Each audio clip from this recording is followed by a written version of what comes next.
We know some of you have questions about what an impeachment inquiry really means. In tonight's Verify, Chris Davis answers the question, does this announcement officially start the impeachment process? This is an NBC News special report. Speaker of the House Nancy Pelosi stepped up to a podium on the Capitol with an historic announcement. Moving forward with an official impeachment inquiry. But what does that mean? And does that officially start the impeachment process? Our sources for this story, Speaker Pelosi's speech itself, and the United States legal code that outlines impeachment rules. First, let's define what an impeachment inquiry actually is. Essentially, it's announcing they'll launch an investigation. Here's the interesting part.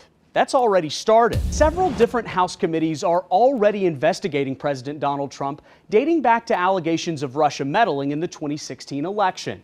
Tuesday, Speaker Pelosi announced those committees will continue their work. I'm directing our 6 committees to proceed with their investigations. But that doesn't officially start the process. In order to impeach President Trump, one of the House committees investigating the president must pass articles of impeachment, essentially the charges against him.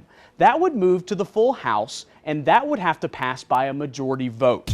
2 presidents, Andrew Johnson and Bill Clinton, have been impeached, but a president has never been convicted and removed. That process plays out in the Senate. There would be a trial with Supreme Court Chief Justice John Roberts presiding. The Senate would be the equivalent of the jury. It would take 2/3 of the Senate to vote for a conviction for President Trump to be removed. All of that to say, we can verify the notion that the impeachment process has begun against the president is false. This is still just the investigation phase. And even if it did, the framers of our Constitution made sure removing a sitting president is a long and difficult process.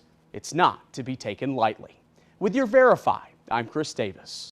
Do you have something you'd like us to verify? Contact the 5 on Your Side Verify team through Facebook, Twitter, or send an email to verify@ksdk.com.